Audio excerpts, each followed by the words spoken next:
such an honor for us. I have been very much looking forward to this for many weeks. And thank you for all to all the students, and thank you very much to Tibetan who has organized all of this, right? Okay.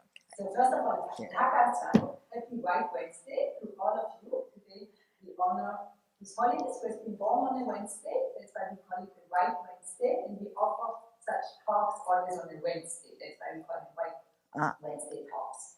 Yeah. I have prepared a few introductory slides, but I will try to be very brief so that we have a lot of time for your questions for Venerable. Okay. But I usually give just a tiny little introduction in the beginning. Okay. So if you permit me just a few minutes. So first of all, I have a little kappa here for you. Venerable, this is for you. To welcome you to our White Wednesday talk and to welcome everybody. And it is, as I said, a very precious opportunity for us. Zoom has a new setting today. Now suddenly I don't see you all anymore, which is not very comfortable, but can you all see my slides? It's fine. Yeah, go on. It's fine. Okay. All right. So in the beginning, I would like to say, Chaplain Namchung, very warm welcome to everybody. And I would like to, for people to be aware that I'm also recording this session, and we always share this with the students who cannot make it to the live session because they are all over beautiful Mother Earth, and so we record it and share the recording afterwards with our students. And for the people who are on Zoom, as you are aware, on the upper right corner, you can go back and forth between speaker view and gallery view. So when Venerable speaks, I'm sure you want to go on speaker view so that you see Venerable and Sravasti every figure rather than seeing everybody. Yes, and we always begin each session by listening to 3 sounds of the bell. I have a little bell here that I like to invite, and we can generate a deep feeling of gratitude that so many causes and conditions have come together that we are able to be together today virtually from all over the world to have this precious opportunity to be Venerable and ask her questions and receive her kind answers. And as I said, I'm particularly grateful also to Venerable Damjula, who has organized all of this on the logistical side. So I'm very grateful and want to thank her very much. So let's first enjoy 3 sounds of the bell. We can come home to our breathing, if that's a place that offers us comfort, or to any other, to our body, to the present moment, to feel our seats, where we are seated, Mother Earth supporting us, and just enjoy 3 sounds of the bell to begin this session.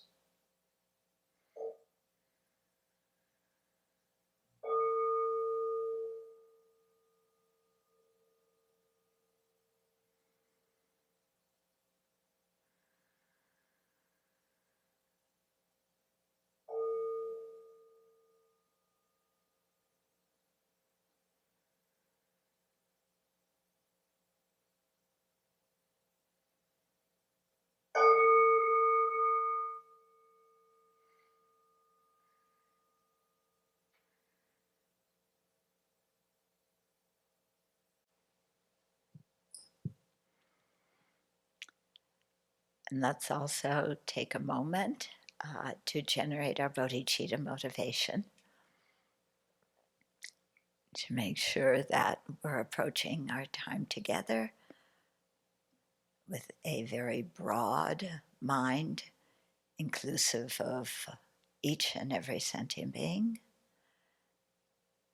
inclusive of all universes, and of course, inclusive of the 2 truths.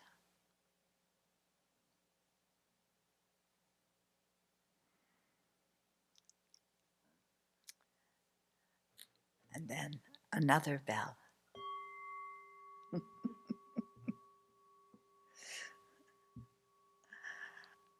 Okay. Venerable Damchu, could we put it on gallery view so I can see the different people when they ask questions? Okay. So I think you're going to ask your questions to me, right? But I also have the list here. So Go ahead. Can we do we usually do the long life prayer before we begin. Would that be okay for you? Of course. Rave Korwe Shinking Yamsu Pondan Dewa Malu Changwene Generous Wanton Sin Gyatso Di Jagwe Sleep Dark Root and Chig. May His Holiness and Lord the other peacemakers live long. So, just a very, very brief introduction of Venerable Tibetan Chögyam. I think maybe I will really not even read the short biography that our colleague has compiled because maybe all of you who are here probably know Venerable a little bit. And I have also known about Venerable since many, many years, but we have had, and we still have, dedicated students of our courses who are or were at Sravasti Abbey. And so it is very special for me today to be together and finally meet Venerable. And I have chosen this image because of the cat, of course. This is such a beautiful picture with a huge prayer wheel and a beautiful non-legged person companion here. I saw we also have a few dogs today. Johnny at the top. It's always good to have the non-legged person friends included. And I just want to explain to Venerable and also to our friends who are at the moment at the Abbey, who are also joining this session today, why we are doing this. So at the moment I'm writing volume 3 of the textbook. Maybe you are familiar with volume 1 and 2. And volume 3 is a special one because it is a blend of colloquial language and Dharma vocabulary. And then I had this idea that I want to present one important female Buddhist practitioner in each chapter, because many times in the past, the masters of the past, there's more male masters, right? And nothing against that, but I just think to balance it out a little bit, I want to dedicate one, I will introduce one important female Buddhist teacher in every chapter, and that's why we have one such talk every month. And for this month, we are now in lesson 25, which is about Khyamdo, about refuge. Now we have invited Venerable to come and meet us, and so that our students have the opportunity, as it says in the objective, to appreciate the expansion of the Dharma due to the changes in the socio-cultural environment by comparing and contrasting a contemporary female Tibetan Buddhist with a past Tibetan Buddhist practitioner, right? So now she's the contemporary one, of course. Yeah, so this is just for you to know why we're doing this at all. And then I'd like to explain the name, because your name is very beautiful. And I would like, and our students, of course, are learning Tibetan, and probably they know all of these syllables, but maybe this is of interest to your friends at the moment at the Abbey. So when we say Tibetan children, it consists of 4 words, and Tupa refers to Shakyatupa, which is the Buddha Shakyamuni, Shakyatupa.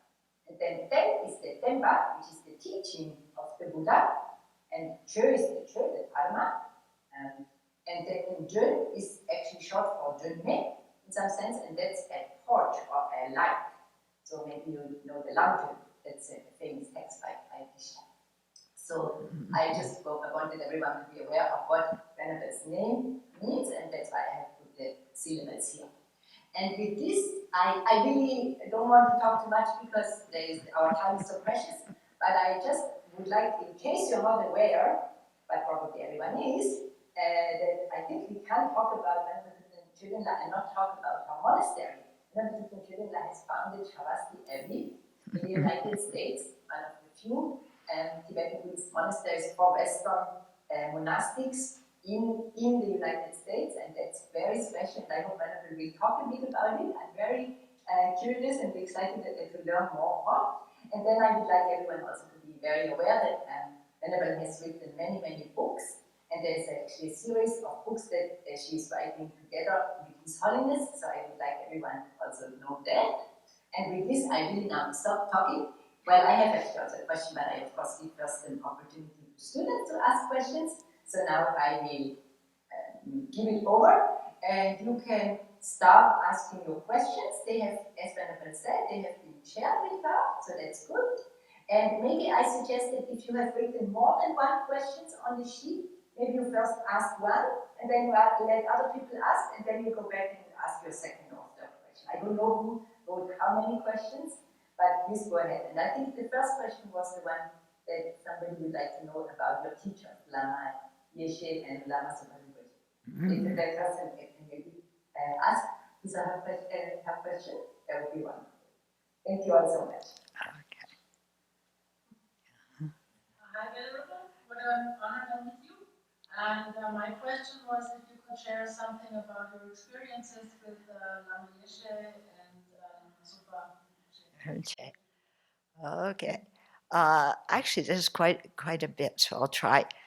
And with all my, because there's so many questions to answer briefly, if I can contain myself, yeah. Which people know I can go on and on. We have time, don't worry. We have time. Okay. Yeah, I was part of the first cohort of Westerners who turned up at Copan in the 70s. And let's see, Lama Zopa, okay, taught most of the course. I've attended the November course. And what he really hammered into us was what he called the evil thought of the eight worldly dharmas. And this was what he talked about all day. Yeah. And when we had precepts the last 2 weeks of the course, for the motivation, he talked about the defects and disadvantages of samsara.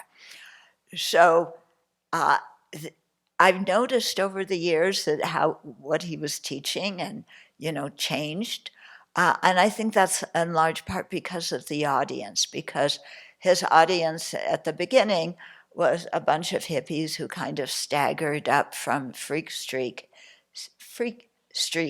in Kathmandu. Um, yeah. And so he really wanted us to look at our lives and what were our motivations, what were our priorities, and really see how we were chasing pleasure that never really satisfied. And that, we were caught in this cycle. So that was the main message. And I'm very, very grateful that he started out like that, really hammering that into us from the very beginning. Yeah.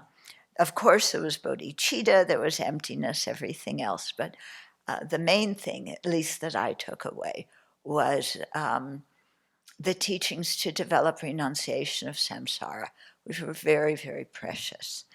With Lama Yeshe, okay, so Lama Zopa was kind of, he was the one that was serious, and you're suffering in samsara, and there's the evil thought of the worldly concern, and and he hammered that. Lama came in, and he was just relaxed, jovial, loving, kind. They went very well together. And one of the things that really struck me about Lama was how he made us learn to laugh at ourselves.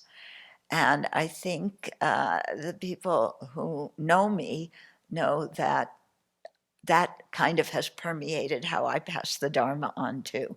Maybe, hopefully, a combination of those two approaches, the serious one and also the ability to really laugh at how absurd our minds are and not take ourselves so super seriously.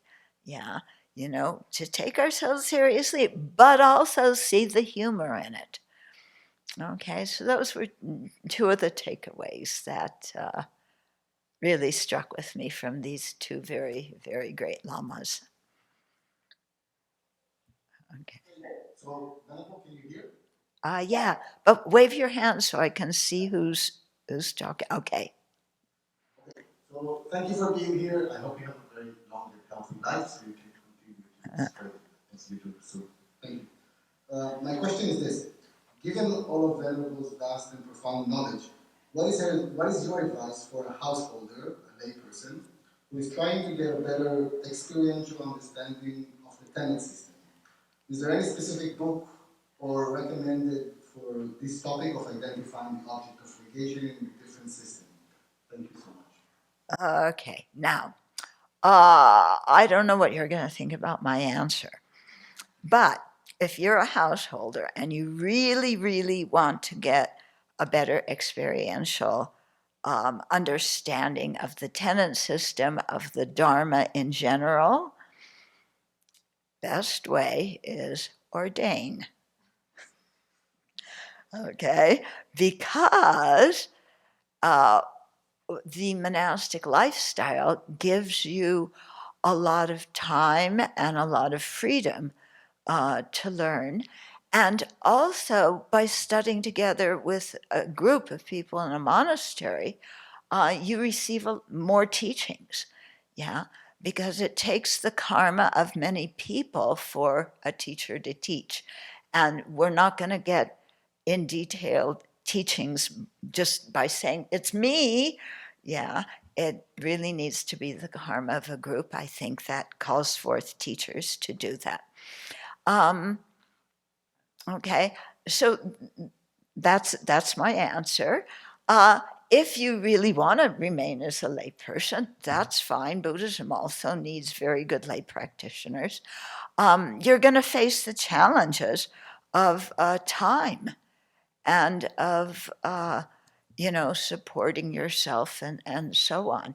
Especially if you marry, if you have kids, your time is not yours anymore. And for really studying the Dharma in depth and getting a handle on the tenet system, you need some time to really, think about it. Another tip for the tenet system is to really start with the Vaibhasikas. Or even if you want to, start with the non-Buddhists, because in many ways, the non-Buddhist views are very much like those in Western society, specifically in, the Abrahamic religions that most of us come from, where there's a creator God who is permanent, and this is the position of the non-Buddhist. And I think that this is something that is very important for us, coming from that kind of upbringing and culture, to really look into and not skip over. Because just being in the culture, and especially if you went to Sunday school when you were kids, you were taught certain things. And as kids, that stuff just went in. We didn't have much of a filter to think, oh, does this make sense or does it not? The adults said so, and we believed. But when you're coming into Buddhism, there's no creator God, no, nothing can be produced. No, there's no functional phenomena that can produce results that is permanent. There's karma, not God's will. And so I think it's very important to really study just the basic Buddhist worldview, and then compare that to what we were taught as little kids. Yeah, because what I've seen happen is some people really like Buddhism and they adopt Buddhism, but when there's a crisis in their life, they want to pray to God, because it's more comforting to think that there's a creator God up there. It's God's will, so it must make some kind of sense. And God has the outlook for everybody's welfare in hand, even through this horrible suffering situation. Okay, so some people find that view very emotionally comforting. Yeah. But if you examine it through, the Buddhist tenet systems, thinking about dependent arising, thinking about selflessness, you have to refute that from beginning to end. Yeah, Buddha is not a creator God. Yeah, things are not destined by God, planned by God. There's nothing willed by God. Things occur because of our karma and because of, our previous karma, but also because of our present mode of thinking, and also because of the situations that we choose to put ourselves in that makes different karma ripen. Yeah. And so it's a really different worldview. And if you want to go through the tenet systems, yeah, you have to start with refuting the non Buddhists and not just say, well, now I'm a Buddhist, and no, I don't believe in Vaivasika's partless particles, which is very similar to how Western science started out, talking about four elements and partless particles. So we have to refute that from our scientific background too. But especially as you go up the tenet systems, really taking them, try and be somebody who espouses that system and look at the world according to that system. And then when you go to the next one, yeah, then you can really use the next one to refute the one before it. And what this does to our mind is when we are taking on the positions of the various tenet systems, we usually see that in one way or another, we have some of those beliefs ourselves. And so then when you go on to the next one, it helps us refute beliefs that we may have that we don't even know we have because we just grew up with them and they're in the culture. Okay.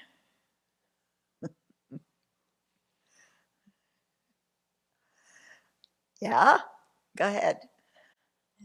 Venerable Pema Chodron, it's an honor to be with you today. And my question is, what challenges and opportunities have you experienced as a Western man in a tradition but in a Tibetan culture? You really want to know? Maybe you want to know. I don't think the guys want to know. Um, okay. That's the whole point, Venerable. That's the whole point. uh, you know, there, there, it was different challenges depending on who it was. With my teachers, there wasn't a problem. I felt completely accepted and respected as a Dharma student from my teachers. Okay, from the Buddhist institution, yeah, to which my teachers belonged and to which all the Tibetans belonged, then there was some interesting things that I had to get used to as a Western woman. Fortunately, I grew up with the little slogan of when in Rome, do as the Romans do. Okay? And so this translated to when in the Tibetan community, do as the Tibetans do. Okay, so at the very beginning, yeah, there were no Tibetan geshimas. In fact, the nuns, Tibetan nuns, really didn't have much of a study program. This was something that came later under His Holiness's encouragement. Okay, so the Tibetan nuns, of course, yeah, you have to know your place. It is behind the monks. Yeah, definitely behind the monks. And whenever you're walking, whenever you're going somewhere, the monks go first. Yeah. And the Western monks enjoyed this kind of part too. Yeah, I thought that the Western monks would be more sympathetic to women, but they, you know, most cultures are patriotic, and our culture, yeah, stands up to that too. Okay, so I think, you know, when I was with the Tibetans, it was like this is just their culture. It was more difficult when I was with the Western monks because I felt like they should be more modern. Yeah. That wonderful word should, yeah, which I really try and abandon because the word should makes no difference in reality to what happens. Okay. Um, so, you know, okay, with the Tibetans, I just knew sitting back. I knew, and then there was just the regular Tibetan culture that didn't matter, men or women. So I had very bad allergies at that time. So when you blow your nose in Tibetan culture, you go like this, and then you blow your nose. Yeah, it's wonderful. And when you have allergies, most of the day, at least if you're in front of your teachers, you're like this, okay? Because you have to blow your nose 1 minute after the next. Um, it was interesting when I finally went back to the West. Uh, I should also say something else first. There were many women Western women who came who just were very upset about Tibetan culture. And they went and complained to the Tibetan monks, you're patriotic, da, da, da, da, da. And all of that did was the monks thought, oh, you're angry. Anger is an affliction. I don't need to listen to you, you know? Your mind's under the influence of an affliction. So I never, you know, I tried not to complain to my teachers about anything because it did absolutely no good. Okay. But it was interesting after many years when I came back to the West, I realized that I had lost some of my self confidence. Yeah, just from being in that environment. And so I had to um, regain a lot of my self confidence. Yeah.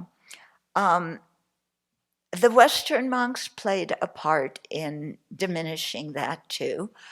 Um, you know, you have your friends who are Western monks who say, uh, oh, well, first of all, you know, I'm meditating in the meditation hall. You're a woman. I'm a gay long. I can't be alone in a room with a woman. Please leave. Excuse me. I just want to come in and meditate. Yeah. Um, so things like that. Western monks telling me that I should really pray to be reborn as a man in my next life. Um, uh, you know, I was appointed gegu of macho Italian monks. Oh, that's all they wanted was an American woman as their disciplinarian. Um, you can imagine it was like Los Alamos where they tested the A bomb, you know, between me and them, and just yeah. So I had to do some repairing work of my own self confidence when I came back to the West. Um, but you know, gradually, I think I just learned to accept Tibetan culture, know who I could talk to frankly and honestly, you know, because there were some Tibetan monks, some geshis, younger geshis, that I was friends with, who I could talk to honestly, and just follow the way they did things. You know, when in Rome, do as the Romans do. But in setting up the Abbey, yeah, we were in the West. And so we could do things according to our culture. And so the Abbey is set up on different cultural foundations, yeah, because as Westerners, we were not really part of the Buddhist institution as a group. We were foreigners. We were always Injis. Um, and they kindly taught us, but we were never part of the institution, never had a voice in it. And at the beginning, that felt, kind of like being pushed away. But after I came back to the States, and especially in setting up the Abbey, I began to see the advantages of doing that, of being an Inji, because as women, we were not constricted by the same kind of cultural expectations that the Tibetan nuns had. Yeah. And so when I wanted to take full ordination, I just, went to Taiwan. I asked for His Holiness's permission to do this, and he said yes. When His Holiness says yes, doesn't matter what anybody else thinks. Okay. So I went to Taiwan, I received the ordination there, came back, and in setting up the Abbey, there's women here who want to take the Bhikshuni ordination. And so we follow the Dharmaguptaka Vinaya, where that lineage still exists. And that's the lineage that we follow, that we will pass down. Yeah. The Tibetan nuns, unfortunately, it's not so easy for them. Yeah. But as His Holiness said, the first step actually for them is to start becoming geshimas. And I think that will really enhance their self-confidence and their knowledge of the Vinaya. Okay. And then they may begin to want the full ordination as well. We'll see. It's totally up to them. Okay. Maybe it's a good moment to ask my question because I'm asking about the Abbey, if you don't mind. Yeah. So I said I would love to hear more about the community life at Sravasti Abbey, how you all live and practice together as a community, which has both nuns, monks, and some lay friends, if I understood this correctly. Yeah. How do you make decisions? How do you solve conflicts, etc.? What made you decide to only eat the food that the monastery is offering? Okay. Okay. Well, I'll start with the last question. That we don't go out and buy any of our food. The reason for this is the Buddha, when he set up the Sangha, made the Sangha dependent on the lay people for food, clothing, shelter, and medicine. And when you are dependent on other people for these things, you really feel the kindness of sentient beings. And that's very important as a monastic to be aware of, is the kindness of sentient beings. So making ourselves dependent like that, it follows how the Buddha set it up, and it also has a beneficial effect on our practice.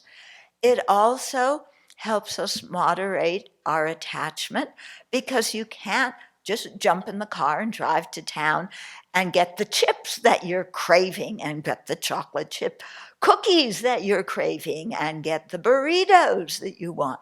You can't go to McDonald's, unless a layperson invites you out for lunch there, which does not happen. Yeah.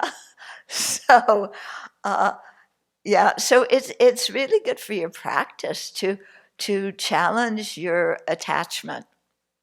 Yeah. Okay. Then what was the other one? Okay. How do we make decisions? Well, we have most of our community is we have 16 bhikshunis, 2 shikshamanas, 1 bhikshu, and 3 Shramaneras, 3 novice monks. Okay, so the Abbey is set up based on gender equality. When we line up in ordination order, the men and women are mixed together. It's not the men on one side, the women on the other. It's not the monks in front and the women in back. It's, in our ordination order. Because in the West, we grew up, I don't know about you, but in America, most everybody goes to school with people from the opposite sex. It's not a big deal, yeah. And so I felt that was more in line with our culture. Also, because when I was teaching in Seattle, there were men who saw me as their teacher, and since I had experienced a lot of exclusion in the Tibetan community, I wanted to go south and study, at Sarah, but in those days there was no way to do that. Okay, so I figured I've created enough exclusion karma. I don't want to exclude the male students. Um, yeah, so they can come and ordain here as well. Yeah, we have a few lay people. They're usually people who are thinking of ordaining. Yeah, so they take the 8 precepts for a year. Yeah, it's set up like that before taking novice ordination. Those are most of the lay people who come here. We do have a program, so because we limit the ordination age to age 50, yeah, and so people who are beyond that, who want to live in precepts, can take the anagarika, the 8 lay precepts, and live at the Abbey. Yeah, so they're here too. Okay, who makes decisions? It's the fully ordained Sangha that makes the decisions. Right now, we don't have a complement to have a Bhikshu Sangha, but we have more than enough for a Bhikshuni Sangha. So the very important decisions are made by the Bhikshuni Sangha. But, or I should say, some important decisions are made by the Bhikshuni Sangha. The really, really super important decisions depend on all the Sangha. And by Sangha, there I mean people who are ordained, either novices or full ordination. I don't use the word Sangha to mean just everybody who comes, like they sometimes use it in the West. So for example, when we want to build a new building, we need everybody in the community on board. Yeah, everybody has to be involved because building a new building affects everybody, even, more so the people who are in charge, but it affects the whole community. So we get together and we discuss it, and why do we need a new building and so on and so forth, until kind of everybody who is a solid member of the community agrees with that. Yeah, because it's really that requires, I think, consensus, complete agreement for building. It's a major project. Yeah. For other decisions, it's for example, people make certain offerings.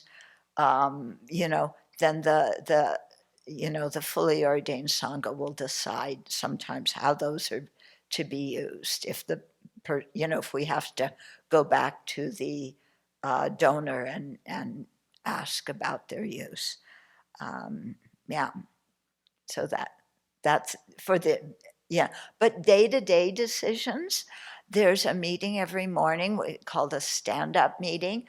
All the monastics are there, and the people with 8 precepts, and people share something they rejoice at from the previous day, And they also talk about what they're going to do that day. And so, when it comes to discussion about how are we going to do this or how are we going to do that, the day-to-day activities, everybody has a voice in that because people have different opinions, they have different knowledge, and so everybody can speak about those things. Yeah. Okay. Please follow up. Can they meditate together? Can Oh, monks yeah. meditate together? You see, Uh, unlike that example where you gave previously. yeah, of course we meditate together. Yeah. I mean, when you're meditating, if you're sitting there thinking about who you're sexually attracted to in the Gompa, you need to do something else first before you come in. Yeah. Okay. Yeah. So we all meditate together. And in the winter, we do a 3-month retreat. Some people have special practices they do, but most people are all in the hall together meditating. Okay? What we really emphasize here at the Abbey is we are a community. Okay? There's many Dharma centers where you have a lot of practitioners live, but they don't really function as a community. They don't make decisions together. The individuals are there because of the study program, but when there's a break in the study program, everybody goes their own way. Here, we really function as a community, and if you want to, people have 2 weeks of break every year, and you have to check if this is a good time for you to take your break, your leave time, because we can't have everybody gone at one time. So, you have to schedule it. You have to be sensitive to the needs of the community. I mean, just in fact, as an example, um, Serkan Rinpoche is coming to teach here in a couple of weeks. And one of our monks, who's very good at AV stuff and stuff like that, he was scheduled to go on leave this time. And he, looked at the needs of the community in preparing for Rinpoche's visit, and he saw that his knowledge of AV is really essential at this time. So he canceled his leave, and he'll go at another time, because he's part of a community, and the community needs his skills at this time. So we really try and encourage that we are not just a rooming house for monastics. We're not a rooming house for practitioners. We're a group of people who care about each other and whose lives are involved with each other, And so we come together as a community. What also helps is we have a very focused um, uh, goal as a community. Of course, we have our individual Dharma practices, and everybody wants to receive teachings, everybody wants to do retreat, everybody, all of this. Yes, we respect that. But as a community, our purpose is to establish the monastic Sangha in the West, and by doing that, to establish the Buddha Dharma in the West, because it's traditionally been the job of the monastics to pass on the teachings. That is changing in the West. There's a number of lay teachers, yeah, but it's also different, if you study with a lay teacher or you study with a monastic. Okay. Thank you so much. That sounds so beautiful. Yeah, and you're all welcome to come and visit.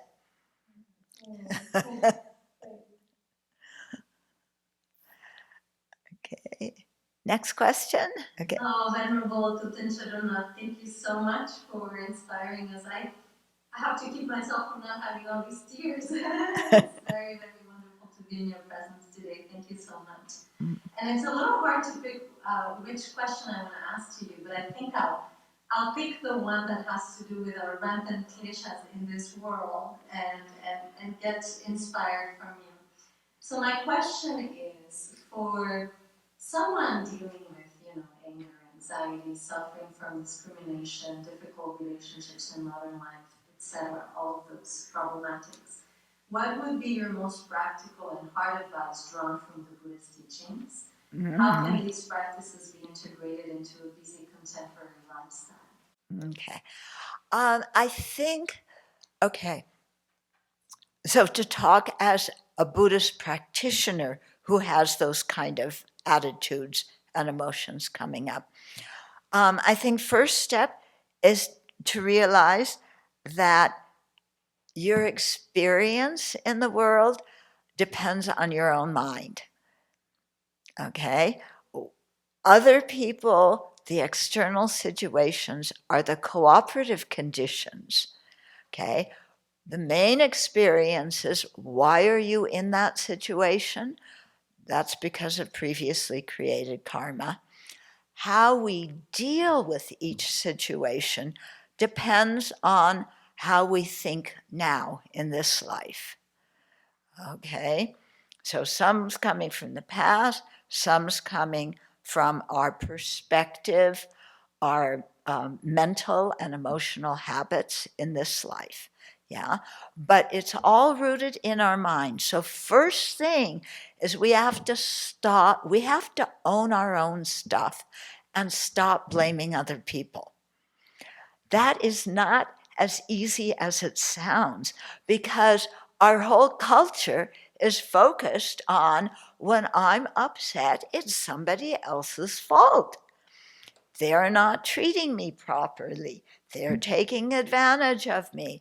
I've been traumatized. I've been abused. This person needs to apologize to me before I forgive. Why am I anxious? It's because my mother, my father.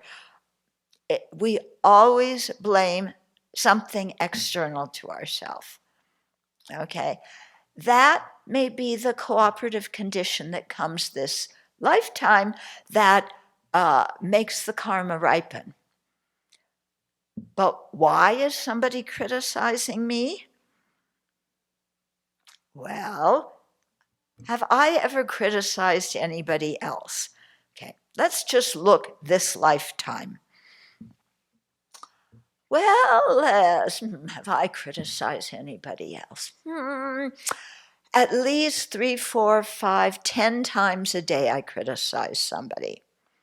Yeah, I am, I can criticize people very well. I think the people sitting here today would agree. Yes, I can point out, what's going on. Okay, of course, now I try and do it with a kind attitude to help people. Yeah, but every once in a while now, and certainly earlier in my life, yeah, yeah, because all my problems were due to outside. I'm just little sweet, innocent me. I always mean well. I don't do anything bad. If I make a mistake, it was always an accident. You should understand that and forgive me. Everybody should treat me nicely, because I'm a wonderful person. Aren't you happy to have me in your life? Yeah, therefore, be nice to me. Okay, that is the outlook of my self-centered mind. Yeah, so I have to recognize, why do I have problems with people? Yeah, why do my feelings get hurt? Why do I say, oh, somebody is blaming me for something I didn't do? Why do I feel excluded or ostracized? That's my mind. I am interpreting the situation in a certain way. I created the karma to experience that situation, but then I also interpreted what everybody was saying and thinking and doing according to my own limited habitual mind. Okay? And so, of course, all my problems are because of other people. Yeah, and if you're an American now, your problems are because of the government. Um, at least for some people. For some people, they think, oh, my paradise is because of the government. Anyway, okay, so we have to own our stuff. And why am I seeing this situation this way? Okay, this person is telling me about a mistake I made. They're telling me a fault I have. Okay, they may be doing it in a loud voice because they know I have hearing problems, and they may repeat it more than once because they obviously think I have short-term memory loss, which is probably true in some situations. Yeah. So, but I have to look beyond how somebody is saying it and what tone of voice they're using. Okay. What is the information? If what they're telling me is true, that I have a certain fault or I made a certain mistake, why do I have to get defensive? Getting defensive is totally stupid. I know I have that fault. I know I made that mistake. And so does the other person. So why am I trying to pretend that I didn't? That's stupid. I know I have that problem. They know I have that problem. The easiest thing to do is, instead of getting angry, instead of feeling persecuted, to say, yes, yeah, and if I made a mistake, I'm sorry, I will try and rectify that. Or this fault is something I know I have, but I'm trying to work on. Much easier to do that than say, yeah, but you hurt my feelings. You're always criticizing me for something I didn't do. Okay. If, on the other hand, somebody is uh, saying that I made a mistake that I didn't have, okay, then I just need to clarify the information so that that person knows what I did and what the situation was. Again, no reason to get angry. Okay. What anxiety, yeah, you mentioned that one. That's a big one in the West. My goodness. You know what anxiety is? It's hallucinating problems that haven't happened. Yeah? It's our creative writing mind creating a horrible situation that has not happened and may never happen, but believing that it is imminent. Okay? And so we get anxious. But if we look at it, it hasn't happened yet. Why are we like this? So, first of all, okay, it hasn't happened yet. Second, if it does happen, am I completely without resources? Yeah. No. I have friends. There's also, for certain things, if I get really sick, there's an insurance program. I have that. I have friends who will help me out. I don't need to, I'm not out in this world all alone. Of course, there's resources and there's help. Yeah. And also, do I have to just say, well, I'm so upset, I can't control it? No. I've heard teachings, Lamrim teachings, thought training teachings. Lamrim, Lojong. Okay? Those are the teachings to rely on when you're angry, when you're anxious, when you feel lonely, when you're left out. All those things. Especially, I think, the thought training teachings. Those have really been, if you need a savior in your life, thought training teachings are an incredible savior. If you really practice them, they work. But the trick is, don't wait until you're in crisis mode to learn what they are.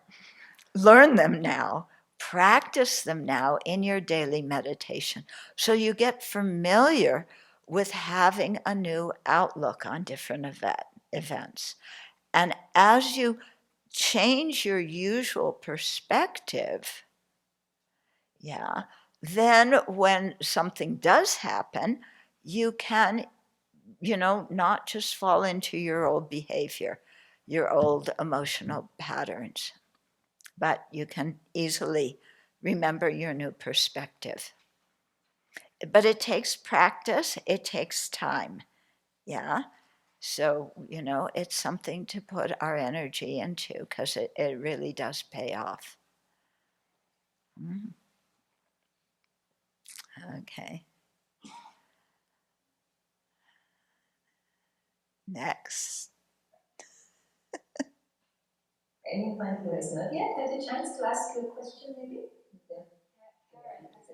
Yeah, Karen. What? I'm sorry, my definition. I can't hear you clearly. Yeah, I'm sorry, my internet connection is not very good. But so my question is following up on the question that just came. I think it's about dog training in case we have, because you can also apply it in case we have mental suffering or something like this. And I find it a little bit hard to apply it in this case. For example, if we have a lot of afflictions, so you can also apply the dog training in the case when we have a lot of afflictions in our mind. But then I get a little bit stuck sometimes because, like with other things that happen, it's more, it's kind of the result of previous karma, but not necessarily a cause for new suffering, but with the afflictions, it's not like this. They're also a cause for future suffering, and then I find it hard to find a good attitude when my mind is full of afflictions. So I was wondering if I'm not a bit. Okay. Some suggestions for how to do this. Yeah. Okay, so yes, it's true our previous karma can put us into difficult situations, but that's the external difficulty. Yeah. We always have a choice of how we interpret the situation. And this, because we think whatever we perceive is an objective reality. When people say certain words, they're criticizing me. Yeah, they want to harm me. They're jealous and they're trying to attack me. Oh yeah, we can read people's minds? Really? We know why they said what they said? That's wrong. We have no idea. We're not, mind readers. Most of us are not therapists. We don't need to psychoanalyze anybody else. The real key is, why am I framing this situation as, for example, this person is criticizing me? A more realistic way to frame the situation is, here's a person who is troubled by something. Yeah, they're unhappy. They're saying something because they're unhappy. Yeah, I may have something to do with the external situation that cause their unhappiness, or I may not. Yeah, it may be something they're projecting, or I may have something to do with it. But the point is, they don't wish me any harm. Yeah, I have to focus on, here's a person who's unhappy. Yeah, it doesn't matter they're yelling and screaming and throwing things. Instead of thinking, oh, this is a powerful person. No, it's an unhappy, suffering person. Okay, this is somebody who needs compassion. Yeah, I have to see the appropriate Dharma response to somebody who's suffering is compassion. Yeah, so I have to train myself to see, here's somebody who's worthy of compassion. Yeah. Now, how I act towards that person, that's another thing. But my motivation, yeah, has to be one of compassion, seeing a person who's suffering at this moment. Okay? Yeah.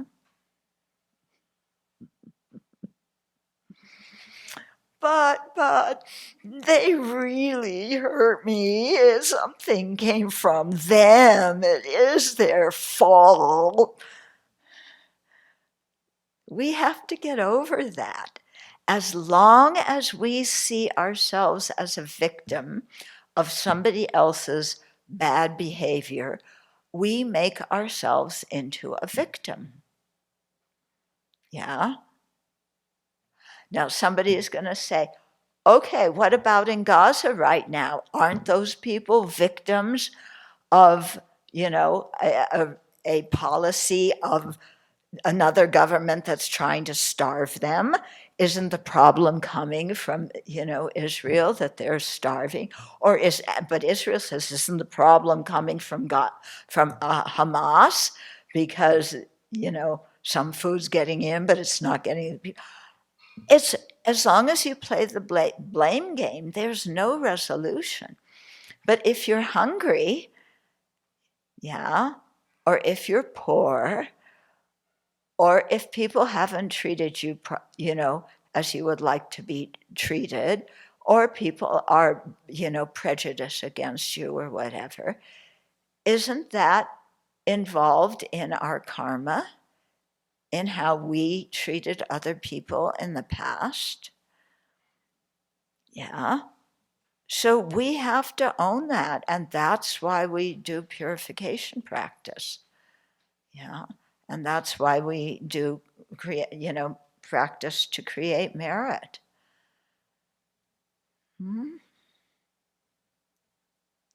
Okay. And why we try and get over our self-centered mind.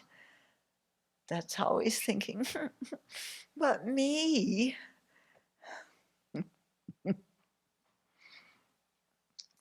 Okay.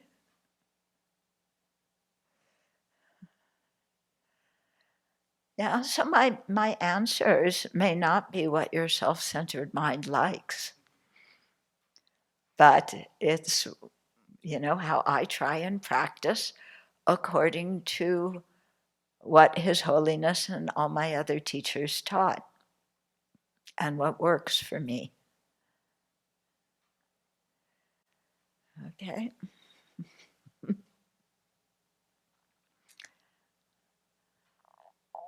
Other questions?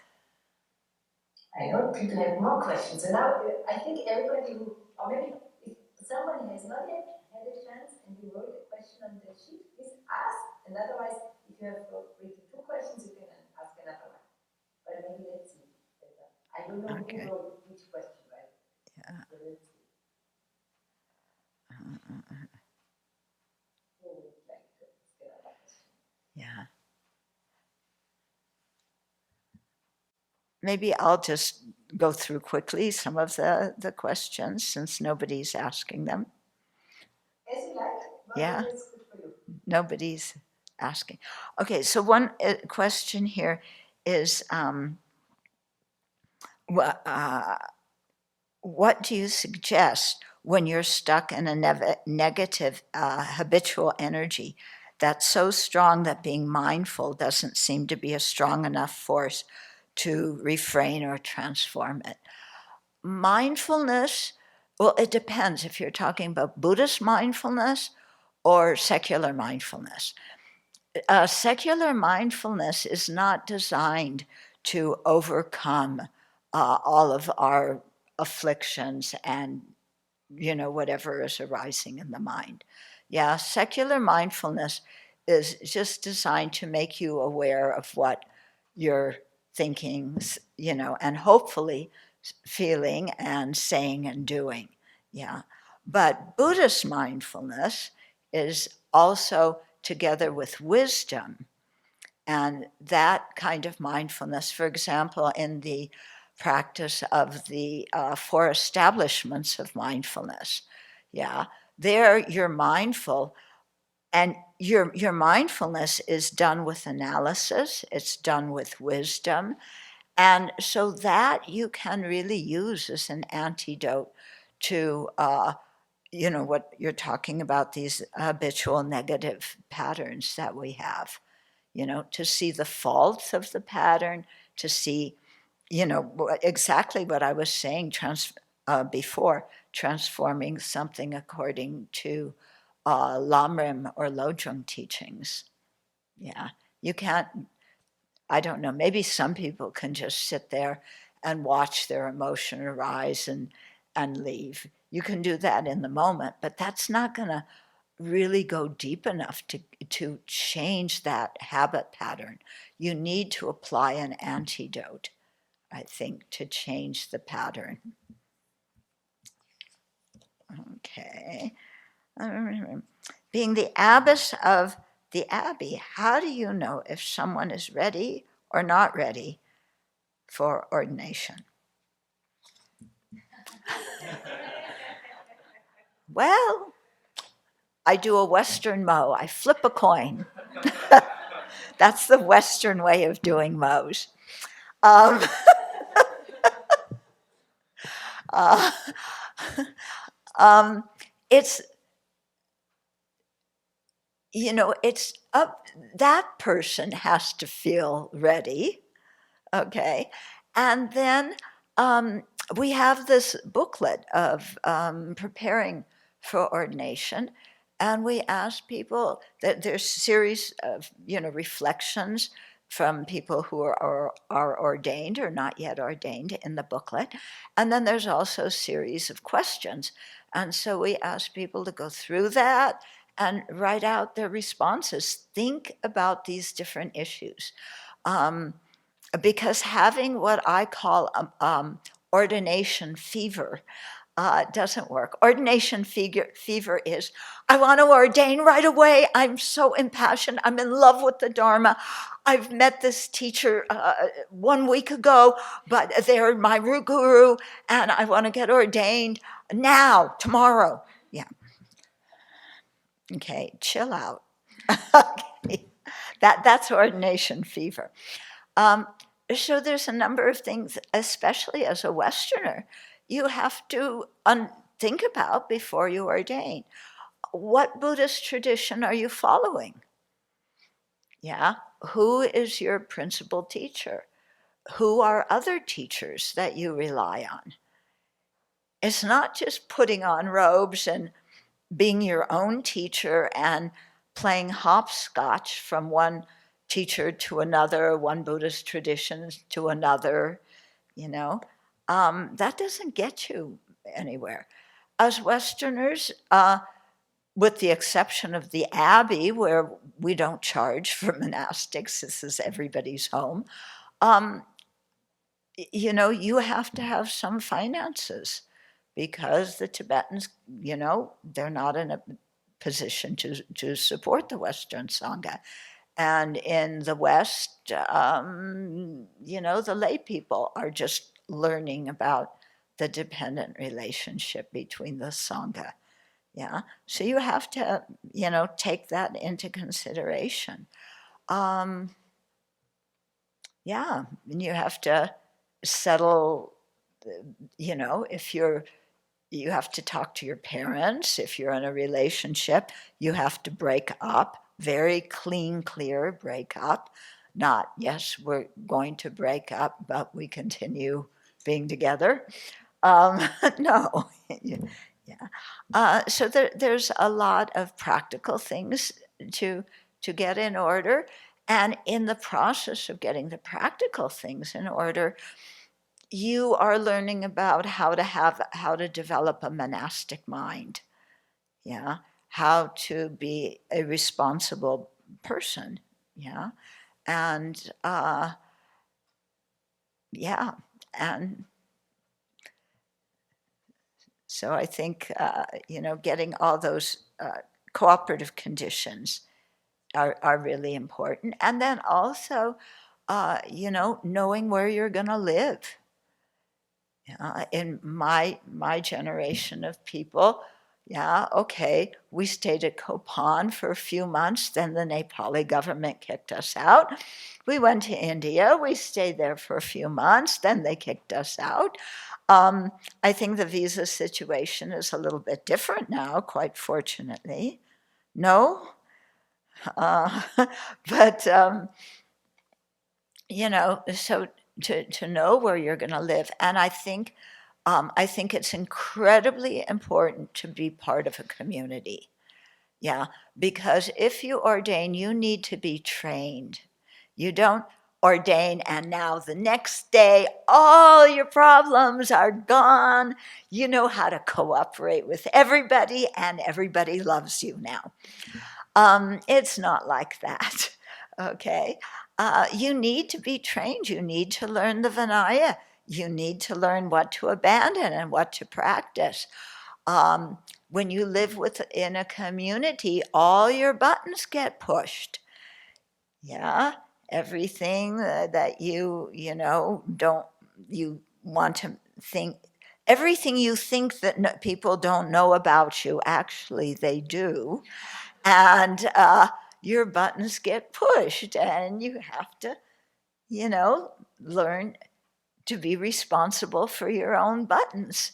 And you have to, know that everybody else is doing their best. Nobody really means ill. Yeah, it's just sometimes other people like us, they get upset and they say and do things that trigger our karma to ripen and press our buttons. Yeah, but living in a community makes all of that come out. If you live on your own, you make your own daily schedule. You can eat what you want to. You eat when you want to. You can do what you want to. Yeah. Of course, you may have to go to work because you're, unless you have savings or something like that, you're on your own. You may put on your robes to go to the Dharma Center a few evenings at work, but you may have to put on lay clothes to go to work. It's very difficult being a monastic in that situation. Yeah, I think it's really important to, be part of a community. Yeah, so you get trained.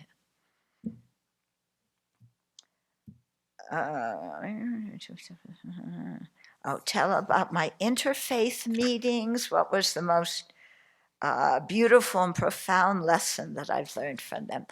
I think one of the ones that I really liked the most was when in 1990 there was a Jewish delegation that came to Dharamsala to meet with His Holiness, and I'm from a Jewish background, and it was just really interesting to watch this interchange between the Jews and the Tibetans, and to see the cultural things that came up. But I think one of the more profound things was there was one of the rabbis, and he and I would get together every day and meditate together, and just sitting in silence together meditating was a very beautiful experience. Yeah. how do you approach teaching ancient Buddhist wisdom to Western students while honoring the tradition's authenticity? And what are the most common misconceptions Westerners have about Buddhism? Teaching ancient Buddhist wisdom, you teach exactly what's in the scriptures. Yeah. People talk about, oh, there's going to be American Buddhism. Yeah. Because, some things, Buddha didn't really teach rebirth. He didn't really teach that you could be reborn in these other realms. Baloney, the Buddha taught that. Yeah, it's in the scriptures. Yeah. We have to understand how to think of it, but we can't go around changing the Dharma, because if you think you can improve on the teachings, that's like saying you are more enlightened than the Buddha, that you are more enlightened than His Holiness. If you think that way about yourself, good luck. Yeah. Yeah, a lot of people are not going to agree with that. But, in my perspective, the teachings you can't change. The culture in which the teachings are packaged, that can change. So, for example, His Holiness says, instead of, the long horns and the cymbals and the big drums and the small drums and the bells and things, you can play guitar, you can play piano for the music offering. Okay? We don't do that here at the Abbey. We stick with the old ones, but it's His Holiness saying this is just a cultural thing. Music offering is music you consider beautiful in your culture. Okay? As I said before, we're at the Abbey, we do things based on gender equality because that's a cultural value. Okay? And the Buddha wanted, some people could say, oh, but the Buddha wanted everybody to become awakened. Yeah. So everybody should, have equal access to the teachings. Food can change. We're building a Buddha hall now. It does not look like a Tibetan gompa. Some things that they build in America look like it got lifted out of Dharamsala and placed in the West. Our Buddha hall looks like a Western building, okay? Because that's our culture, yeah. So, yeah, things like that. Common misconceptions. I think actually one of the biggest things Westerners have to deal with when coming to the Dharma is what Lama Yeshe used to call poor quality view. I'm just little old me. I try, but I make so many mistakes, and nobody likes me. Everybody hates me.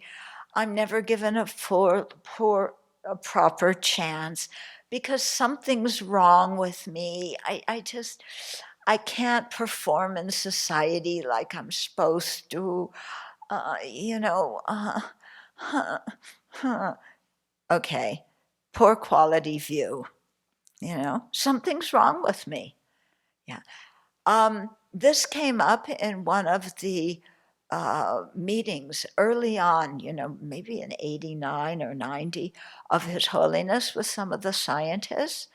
And His Holiness was just astonished to hear that Westerners lack self-confidence and, are so hard on themselves. And he was in a room with, all these PhD scientists.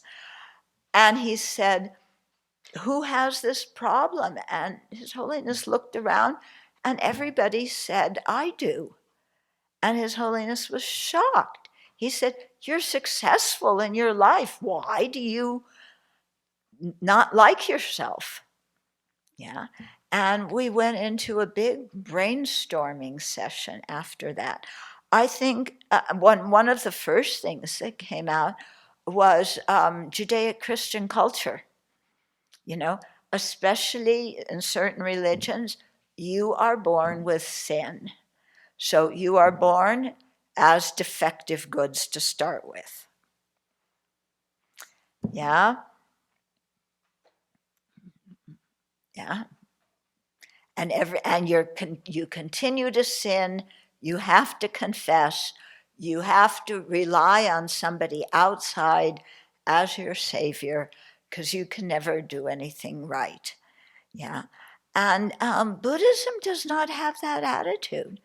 You know, Buddhism says we all have inborn the potential to become a fully awakened Buddha. Yeah, we are not Buddhas right now, but you cannot say that you are defective goods. Yeah, and this whole thing of shame that comes from, especially Christian culture, I think more than Jewish culture specializes in guilt. Christian culture specializes in shame, although the Catholics are really good with both. Okay, but uh, you know, Buddhist culture starts out with you have the potential to become a Buddha. Yeah, the clear light nature of your mind, the afflictions cover it, but they're not part of it. Yeah, so you have to remove the afflictions. You have to cultivate all the virtues, but you have the potential and the possibility of doing that. You are not defective goods. Yeah. And so, Buddhism starts out on that level. So that's something I think that's quite a change in perspective for Westerners. Yeah. To start out with, oh, I'm a worthwhile human being.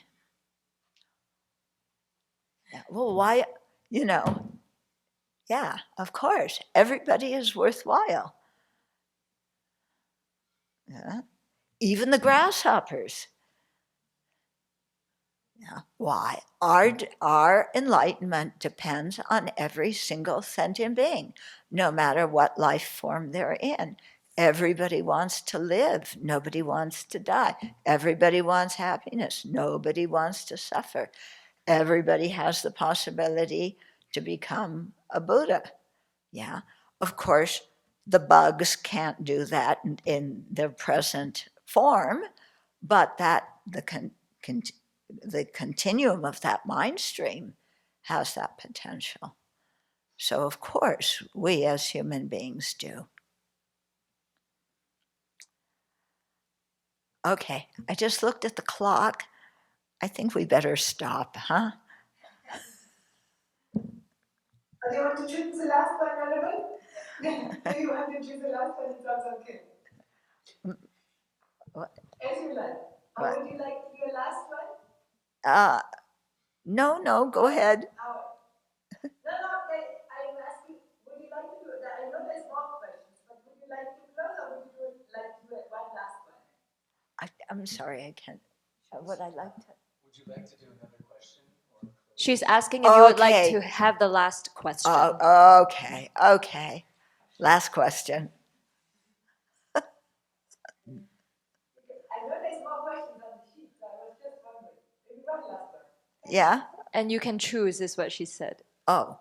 From that sheet. Yeah, I think.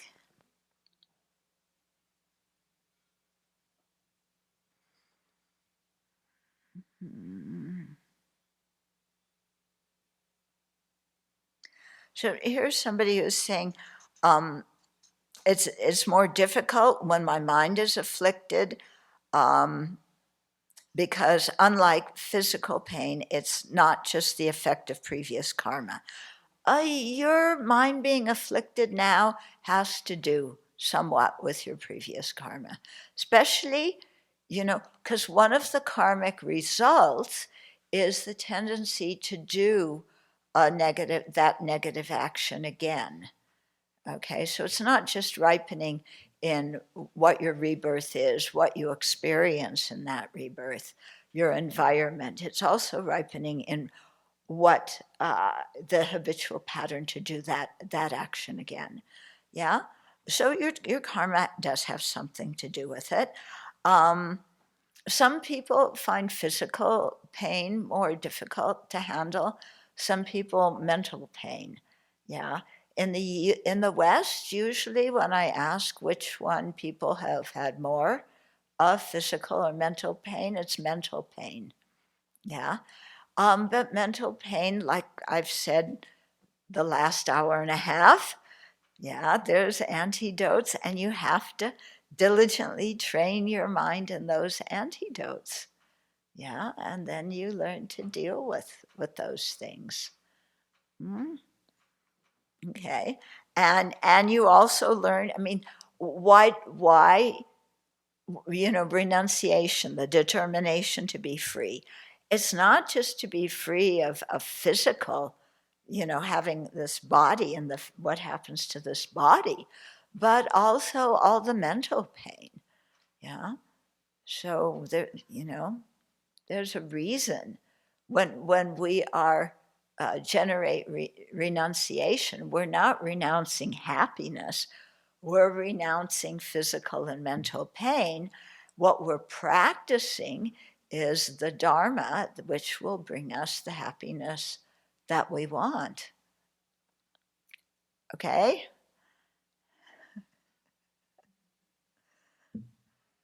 So. Thank you so much. Thank you so much, What an amazing session. I loved everything you said. It was so inspiring, so beautiful. I could listen for many more hours. But yes, I'm aware that, of course, we have taken a lot of your precious time. And we do very Tibetan style. We dedicate the merit at the end of the Okay. Yeah. We can do it Tibetan style, and then I'll show you how we do it in English. Okay? First Tibetan, then English. Because part of your question is how do we adapt things to our culture. Yeah. Okay. Okay.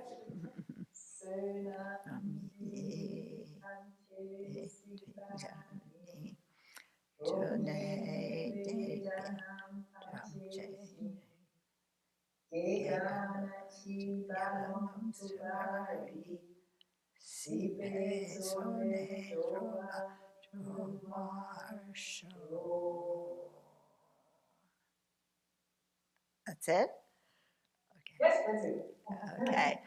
Due to this merit, may we soon attain the awakened state of Guru Buddha, that we may be able to liberate all sentient beings from their suffering. May the precious Bodhi not yet born arise and grow. May that born have no decline, but increase forevermore. In the snowy mountain pure land, you're the source of good and happiness. Powerful Tenzin Gyatso Chenrezig, may you stay until samsara ends.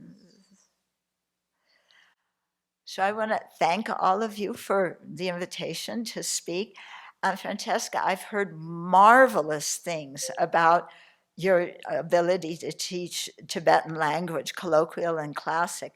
I only wish that I was several decades younger and that you had come along when I was first ordaining so that I could have learned Tibetan.